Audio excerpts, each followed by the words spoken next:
ورحمة الله تعالى وبركاته. نشرة الأخبار أقرأها على حضراتكم من الفضائية الإريترية، أستهلها كالمعتاد بأهم العناوين. حاكمة إقليم شمال البحر الأحمر تلتقي بمواطني مديرية قارورة. المؤسسة الوطنية للأبحاث الزراعية تقيم أعمالها. أعضاء اتحاد المرأة يعملن للمحافظة على المحمية الطبيعية في عنسبة. في الأنباء العالمية، في اليومه الأول رئيسا ترامب يوقع عشرات الأوامر التنفيذية. طالبان تطلق سراح أمريكيين مقابل سجين أفغاني لدى الولايات المتحدة. والاتحاد الأوروبي يطلق إجراء جديدا ضد الصين في منظمة التجارة. إلى تفاصيل النشر، أهلا بكم. التقت حاكمة إقليم شمال البحر الأحمر السيدة أسمرت أبرهة بمواطني مديرية قارورة وأعضاء قوات الدفاع المتواجدين بالمنطقة ضمن مباحثات آلية رفع الإنتاجية الزراعية وتعزيز الجهود. وأوضحت السيدة أسمرت البرامج الموضوعة لحل التحديات التي تواجه مجال الخدمات الاجتماعية وتوفير خدمات أرقى في هذا العام، نظرا إلى الجهود التي بذلت والإنجازات التي تحققت في العام الماضي بتضافر الجهود ما بين المواطنين ووحدات قوات الدفاع بتنسيق وإشراف وزارة الزراعة. وأوصى المشاركون بدورهم لتحسين التعليم وتوفير المياه الصالحة للشرب، مشيدين بالعمل الذي يقوم به أعضاء قوات الدفاع الباسلة بتأكيد دعمهم ومشاركتهم الواسعة في مشاريع التنمية الوطنية المنشودة. وأفادت الأنباء الواردة تقديم فرقة الفنون التابعة للفرقة 22 عروضا ثقافية للمواطنين ووحدات قوات الدفاع المتواجدة بالمنطقة. عقدت المؤسسة الوطنية للأبحاث الزراعية التي تعمل تحت ظل وزارة الزراعة اجتماعها التقييمي السنوي في 21 من يناير لتقييم أعمالها المنفذة في عام 2024 ومناقشة تنفيذ خطة عمل لعام 2025. وأوضح مسؤول المؤسسة السيد صقاي برهاني في كلمته في التقييم الذي أجري في حلحلة بمديرية الدباروة أن 9 أنواع من بذور القمح التي تم بحثها جاهزة للتوزيع على المزارعين في عام 2025، إلى جانب تطوير أصناف الفاصوليا سريعة النضج، مفيدا أن مراكز قلوج وشامبقو للأبحاث الزراعية كانا فعالين في الأنشطة البحثية في مجال الزراعة الجزئية وتلك الصغيرة والمربحة. وتم تقديم معلومات مفصلة عن العمل البحثي والتحديات في إدارة الموارد الطبيعية والوراثية، فضلا عن تحسين المحاصيل والثروة الحيوانية والهندسة الزراعية والتقنيات الغذائية والحيوية على حد سواء. ناقش المشاركون الحاجة إلى إنشاء آلية للنشر المناسب لنتائج الأبحاث وتعزيز انتشار محاصيل الدخن والشعير المختارة وتعزيز الأنشطة البحثية التي تركز على الخضروات والفواكه ومواصلة الأنشطة البحثية الأخرى التي تركز على مشاكل المزارعين. وقدموا بعد المناقشة توصيات لأخذ الأنشطة البحثية على محمل الجد. وحث وزير الزراعة السيد الرفايني برهي في كلمته الختامية المختصين على توسيع برامج الزراعية مسقرة والإنتاجية وتعزيز الأنشطة البحثية حول الخضروات البرية والمحاصيل التناوبية ومراجعة سياسة تحسين وتجديد المحاصيل المختارة. وأضاف الوزير الرفايني أنه ينبغي إيجاد طرق لتعزيز مشاركة المواطنين والإدارات في تحديد وتربية سلالات الماشية، كما ينبغي القيام بتدريب الباحثين الزراعيين الشباب بجدية، إلى جانب ضرورة إعادة تنظيم الأنشطة البحثية في السهول الشرقية وتنفيذها بشكل صحيح. وأخيرا تم عرض أصناف تجريبية من العتائق وأصناف مختلفة من القمح والفطر وأصناف بطاطس خالية من الأمراض في المؤسسات الوطنية للأبحاث الزراعية.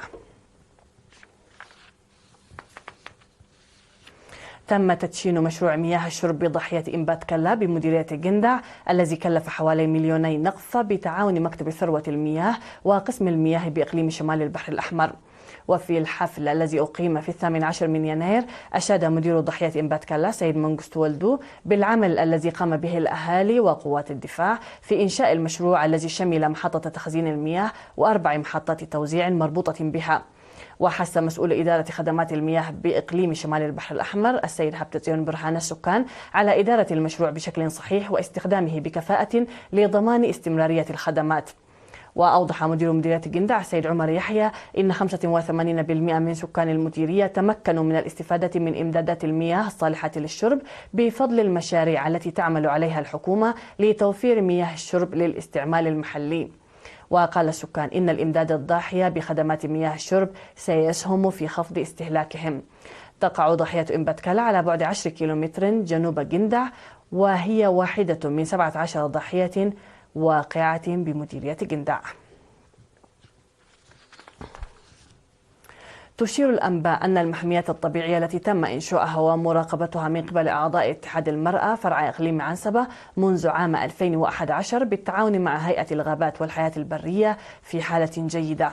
جاء ذلك خلال زيارة أجريت لمديريات أصمات وهابرو وعيلة برعد وعتكليزان في الفترة من 15 وحتى 18 من يناير لمراقبة الأوضاع الحالية للمحمية. وأشار ممثل هيئة الغابات والحياة البرية في إقليم عنسبة سيد كسة تسفاتيون إلى تحسن وضع الغابات والحياة البرية والتنوع الطبيعي المشهود بالجهود التي يقوم بها المواطنين عامة والنساء خاصة، مما غير في واقع المنطقة التي كانت مهجورة بسبب دمار الموارد الشجرية والغابات. وأضافت مسؤولة اتحاد المرأة بالإقليم السيدة آمنة حسن أن المحمية تظهر بوضوح نتائج حملات الحفاظ على المياه والتربة والتشجير، موصية مواصلة الجهود النبيلة والوطنية التي يقوم بها السكان وأعضاء الاتحاد في الإقليم. وفي الوقت ذاته ألقت مسؤولة اتحاد المرأة بإقليم عنسبة السيدة آمنة حسن محاضرات للنساء في مديرية أصمات وهابرو حول تعزيز المنظمات النابضة بالوعي الاجتماعي والوطني وأهميتها التنظيمية والاجتماعية. وأكدت أن تعليم الأم يعني تعليم المجتمع بأسره، وحثت المرأة على تعزيز مشاركاتها وقدراتها التنافسية في التعليم والمجالات الحيوية إلى جانب تلك الوطنية. جرت في مديرية جندع حملة التطعيم ضد سرطان عنق الرحم للطالبات في العمر 9 إلى 14 عاما في قرى وإدارات الضواحي النائية. كما جرى تطعيم آخر للأطفال دون السن 5 في إدارة الضواحي عتشومة ودماس وعقنبوسا وعدروسو وغيرها. وأوضح مسؤول الخدمات الصحية في المديرية الممرض مكنن جبر مدهن أن الهدف من التطعيم الذي جرى من 16 وحتى 21 من يناير تطعيم الطالبات والأطفال الذين لم يستطيعوا القدوم إلى المؤسسات الصحية، مشيرا إلى تطعيم 600 طالبة لتطعيم سرطان عنق الرحم وحوالي 2000 طفل تحت السن 5. وذكر القيام بحملة تطعيم عامة ضد سرطان عنق الرحم في شهر أكتوبر من عام 2024 في كافة مناطق المديرية، وجرى التطعيم الحالي للاتي لم يتم تطعيمهن لأسباب مختلفة، واشتمل على تقديم فيتامين ألف. وأشاد بتعاون المهنيين الصحيين وإدارة الضواحي لإنجاح حملة التطعيم. كانت هذه الأنباء المحلية مشاهدينا الكرام. فاصل قصير ونعود مع الأنباء العالمية، فابقوا معنا.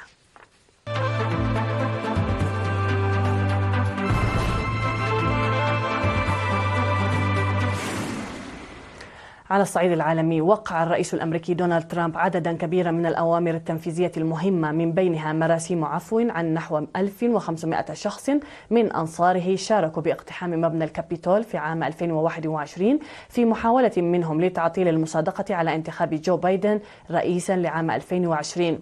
وقال ترامب إنه يفكر في فرض رسوم جمركية نسبتها 25% على الواردات من كندا والمكسيك، لأنهما تسمحان للعديد من الناس بعبور الحدود، مضيفا أن الإجراء قد يصدر في أول فبراير. كما وقع الرئيس الأمريكي أمرا تنفيذيا بانسحاب الولايات المتحدة من اتفاقية باريس للمناخ، وذلك للمرة الثانية في خطوة تشكل تحديا لجهود دولية تبذل لمكافحة الاحترار العالمي. وعقب ترامب أمره بتوقيع رسالة رسمية موجهة إلى الأمم المتحدة لإبلاغ الهيئة العالمية بأن بلاده تعتزم الخروج من الاتفاق المبرم في العام 2015 والسعي لخفض انبعاثات غازات الدفيئة المسببة لتغيير المناخ. ووقع كذلك على أمر انسحاب بلاده من منظمة الصحة العالمية التي كان قد هاجمها في السابق بسبب طريقة مكافحتها لوباء كوفيد-19. أعلنت حكومة طالبان أن الولايات المتحدة أطلقت سراح سجين أفغانيين مقابل أمريكيين محتجزين في أفغانستان بموجب اتفاق لعبت قطر دور الوساطة فيه وفق ما أوردته وكالة الصحافة الفرنسية. وقالت الخارجية الأفغانية في بيان إن المقاتل الأفغاني خان محمد الذي كان مسجونا في أمريكا أطلق سراحه مقابل مواطنين أمريكيين وأعيد إلى البلاد. وذكرت أن خان محمد كان يقضي عقوبة بالسجن مدى الحياة في ولاية كاليفورنيا الأمريكية بعدما أوقف قبل نحو عقدين في ولاية نانغهار الأفغانية. يأتي الإعلان بعد يوم على تنصيب الرئيس الأمريكي دونالد ترامب الذي تم التوصل في ولايته الأولى إلى اتفاق مع طالبان مهد للانسحاب الأمريكي من أفغانستان في عام 2021 وعودة الحركة إلى السلطة. أعلنت المفوضية الأوروبية إطلاق إجراء جديد في حق الصين لدى منظمة التجارة العالمية للاعتراض على ممارسات تجارية غير نزيهة وغير مشروعة في مجال الملكية الفكرية. ويتهم الاتحاد الأوروبي الصين بالضغط على شركات أوروبية للتكنولوجيا المتقدمة لخفض أسعار البراءات لا سيما فيما يخص شبكة الجيل الخامس 5G للهواتف المحمولة.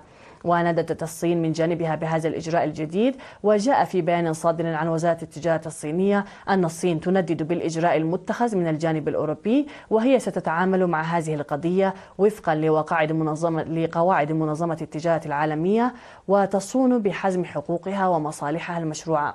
وكانت الصين قد احتكمت بدورها إلى منظمة التجارة العالمية بعد قرار بروكسل فرض رسوم جمركية إضافية على المركبات الكهربائية المستوردة من الصين الذي رأت فيه بكين تدبيرا حمائيا.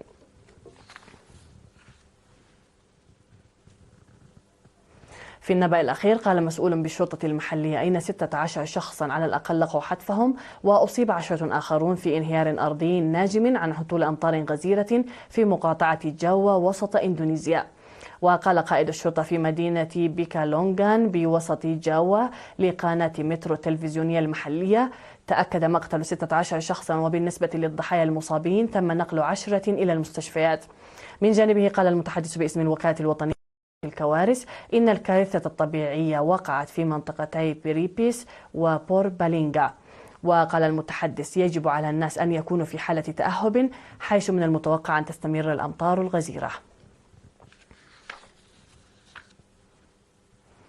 نذكر بالعناوين قبل ختام النشرة.